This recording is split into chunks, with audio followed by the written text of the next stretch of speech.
എന്താ?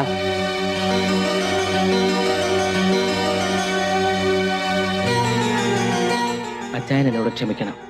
കുടുംബങ്ങൾ തമ്മിലുള്ള ശത്രുതയുടെ പേരിൽ മെറീനെ ഉപേക്ഷിക്കാൻ കോഴിപ്പള്ളിക്കാരുമായിട്ടുള്ള വൈരാഗ്യമൊക്കെ മറന്ന് അച്ചായൻ ഞങ്ങളുടെ വിവാഹം നടത്തി തരണം. മിണ്ടിപ്പോരുത്. ജീവിതത്തിൽ ഒന്ന് മാത്രമേ ഞാൻ നിന്നോട് ആവശ്യപ്പെട്ടിട്ടുള്ളൂ. അത് നീ തെറ്റിച്ചു. ഇനി നീ പടി കയറി പോകരുത്. ഈ നിമിഷം മുതൽ നീ എന്റെ ശത്രുവാണ്. എനിക്ക് ഇങ്ങൊരു അനുജനില്ല.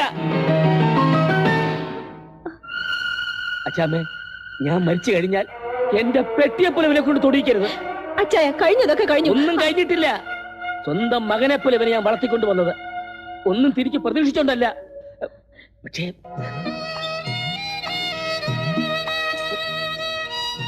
ഉടുതുണിക്കും മറുതുണി ഇല്ലാത്ത കാലത്ത് പാതിരായ്ക്ക് പനി വന്ന ഇവനെ തോളിലിട്ട് പെരുമഴയത്ത് ഞാൻ ഓടിയ ഓട്ടം ഒരുപക്ഷെ എന്റെ അമ്മച്ചിക്ക് ഓർമ്മ കാണും. ആശുപത്രിയിലേക്ക് വേഗം കൊണ്ടുവയ്ക്കുമെന്ന് വൈദ്യര് പറഞ്ഞപ്പോ എന്റെ നെഞ്ചിനകത്തുണ്ടായ വേദന ഞാൻ ആരെ അറിയിച്ചില്ല. കുരിശും ചുമന്ന് മലയാറ്റൂർ മല ചവിട്ടി പുണ്യാളിനോട് മനസ്സുരുകി പ്രാർത്ഥിച്ചു. അച്ചാമ്മേ, കർത്താവിന്റെ കൃപ കൊണ്ട് മാത്രമാണ് അന്ന് ഇവന്റെ ജീവൻ തിരിച്ചു കിട്ടിയത്. അത് പിന്നെ എല്ലാ വർഷവും ഞാൻ മലയാറ്റൂർ മല ചവിട്ടുന്നത് ഇതിന്റെ നേർച്ചയാണെന്ന് എന്റെ അമ്മച്ചിക്കറിയില്ല, ഇവരറിയില്ല, ഇവിടെ ആർക്കും അറിയില്ല. ആരും അറിയണ്ട. ആരറിയാൻ? അറിഞ്ഞിട്ടെന്ത് നേടാൻ?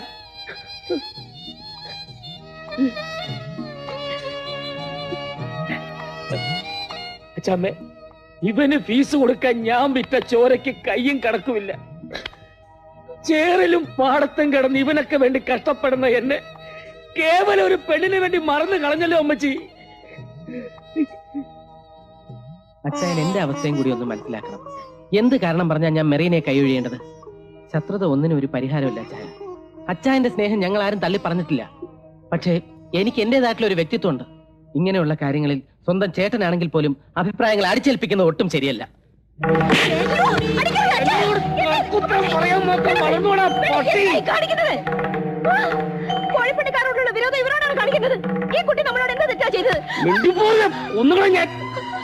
എല്ലാരും കൂടെ എന്നെ ഒറ്റപ്പെടുത്തുകയാണല്ലേ?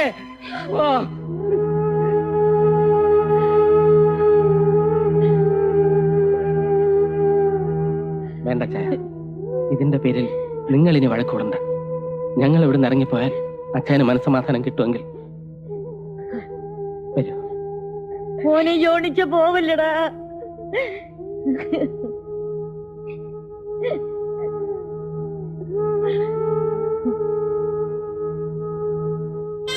അവന് നീ അടിച്ചിറക്കണ്ടായിരുന്നടാ. കഷ്ടപ്പാടുകൾ കണക്ക് നീ ഒരുപാട് നിരത്തിയില്ലോ. എനിക്കുണ്ടോ കണക്കുകള്. അവനും നീയൊക്കെ 10 മാസം നൊന്തുപറ്റേന്റെ കണക്ക്. നൊന്തുപറ്റ ഒന്നിനെ കുടുംബത്തിൽ നിന്ന് അടിച്ചിറക്കുമ്പോ ഏത് തള്ളയ്ക്കും വേദനിക്കും. ഇവിടെ നിനക്കുള്ള അധികാരം വേറെ എന്റെ 2 മക്കൾക്കുണ്ട്. നിനക്ക് കൂടെ പുറപ്പോൾ അധികം പറ്റാണെങ്കിൽ ഞാൻ എന്റെ 2 മക്കൾ ഇവിടെ ഒഴിഞ്ഞു തരാടാ. നീ ഒറ്റയ്ക്ക് വാഴ്, നീ ഒറ്റയ്ക്ക് വാഴ.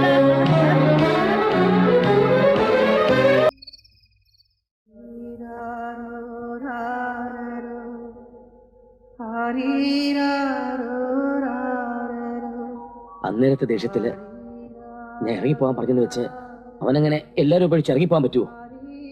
പൊയ്ക്കോട്ടെ. എവിടെയാണെന്ന് വെച്ചൊന്ന് അന്വേഷിക്കുക.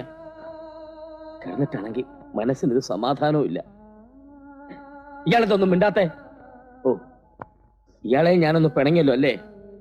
പിണങ്ങിക്കോ, എല്ലാരും പിണങ്ങിക്കോ. അച്ഛമ്മേ, ഈ അവസരത്തിൽ താനും എന്നെ കൈവിട്ടാൽ ഞാൻ തോറ്റുപോകും അച്ഛമ്മേ.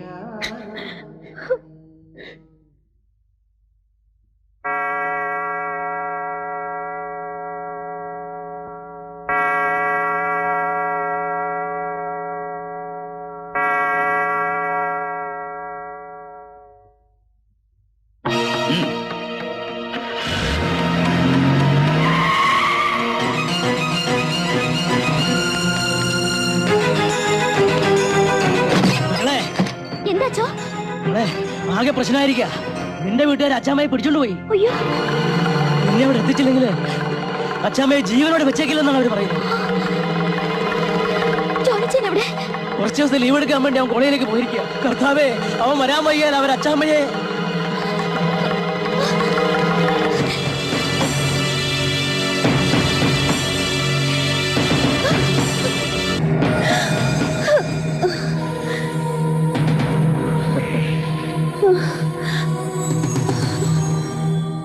ജോൺ സക്രിയ ആഗ്രഹിച്ചതൊന്നും നടക്കാതെ പോയിട്ടില്ല. ഒരിക്കൽ നീ എന്റെ കയ്യിൽ നിന്നും രക്ഷപ്പെട്ടു. നിന്നെ സ്വന്തമാക്കാൻ ഞാൻ നിന്റെ കാൽച്ചുവട്ടിൽ വന്നു, ഒരു പട്ടിയെ പോലെ. പക്ഷേ നീയും നിന്റെ മാപ്പിളാച്ചായനും കൂടി എന്നെ ആക്ഷേപിച്ച് ഇറക്കി വിട്ടു. എനിക്കറിയാമായിരുന്നു എന്തെങ്കിലും നിന്നെ എന്റെ കയ്യിൽ കിട്ടുമെന്ന്. ഇരുപ്പും കുടിച്ചുകയും തീർത്ത് ഞാൻ ആ കടം വീട്ടും. കൊല്ലല്ലടാ, ഇച്ചിരി ജീവൻ വെച്ചേക്ക്. അവന്മാര് വരുമ്പോ തിരിച്ചു കൊടുക്കാനുള്ളതാ. ഒരു പുണ്യ പ്രവൃത്തി.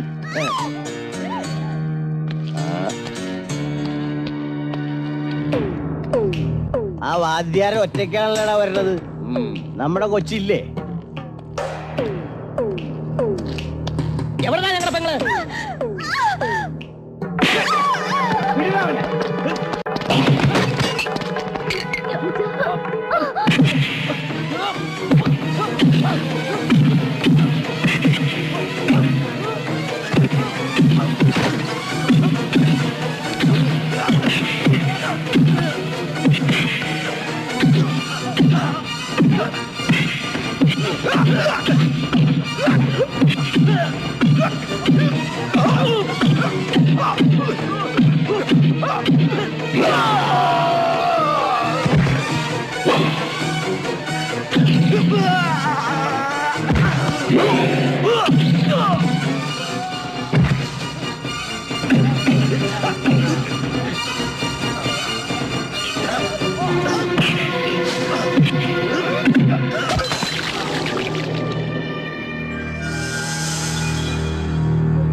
അടിച്ചു പൊളിക്കണ ശരിയാക്കാ.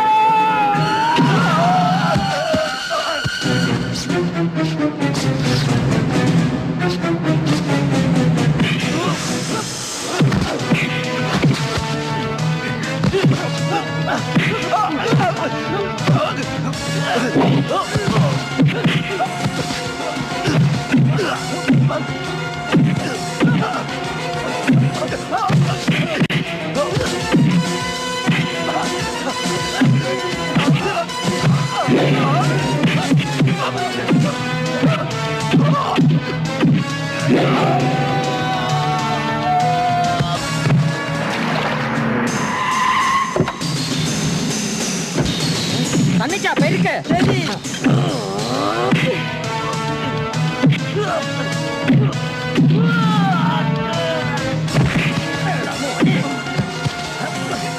കുരങ്ങിന്റെ ജന്മം അങ്ങോട്ട് കയറിപ്പോ.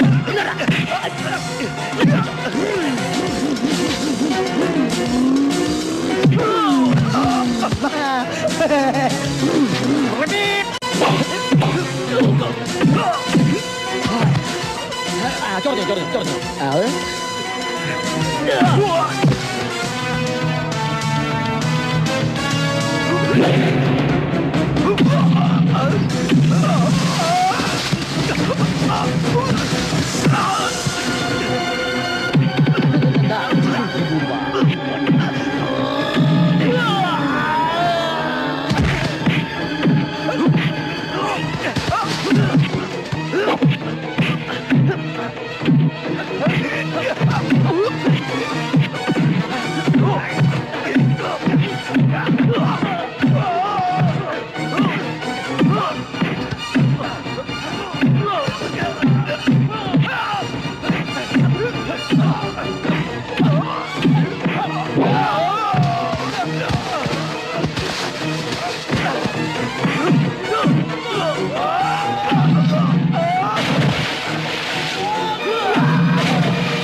അല്ല,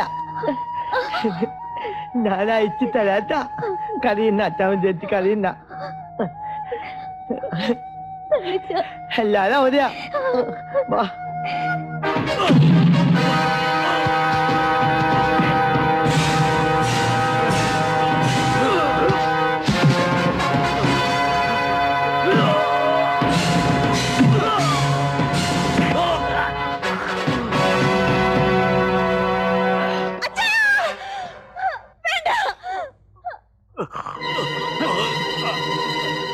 വന്നാൽ കൊന്നു കൊലവിളിക്കാൻ കാട്ടുങ്ങളെ ആമ്പിള്ളാർക്കറിയാം. പക്ഷേ കർത്താവിന്റെ പ്രമാണങ്ങൾ തെറ്റിക്കാൻ വയ്യാത്തതുകൊണ്ട് കൊല്ലുന്നില്ല. പള്ളി അറിഞ്ഞു പട്ടക്കാരുടെ മുമ്പിൽ വെച്ച് നിന്റെ മകളുടെ കഴുത്തിൽ എന്റെ അനിയൻ താലി കെട്ടും. തടയാങ്കിൽ തടഞ്ഞു നോക്കണം. ഇല്ലേ?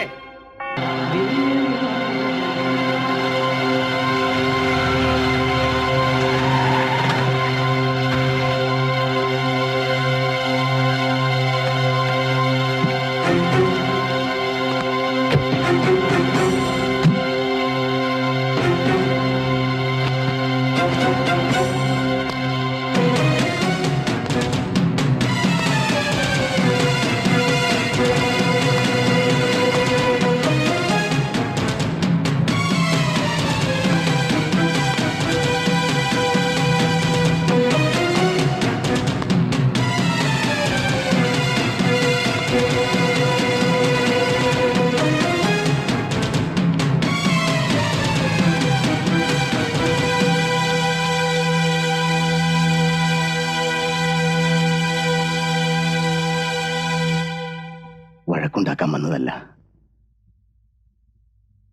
മാപ്പ് പറഞ്ഞ് പൊരുത്തപ്പെടാൻ വന്നതാ.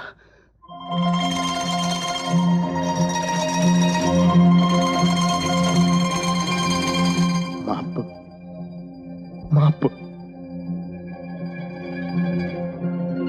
ആകെയുള്ളൊരു പെൺതിരിയ കോഴിപ്പള്ളിയിൽ ഒരു പന്തലൊരുക്കിയിട്ട ഞങ്ങൾ വന്നിരിക്കുന്നത്.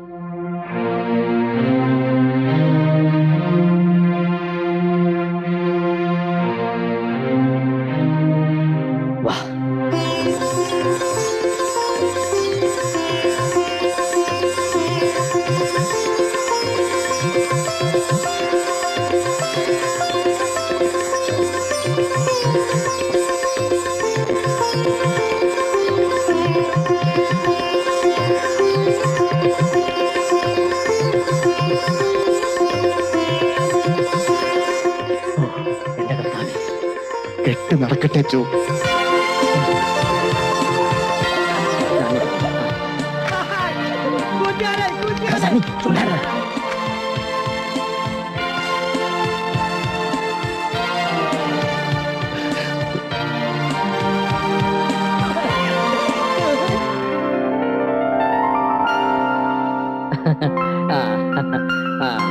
അമ്മച്ചി സൂക്ഷിച്ച്.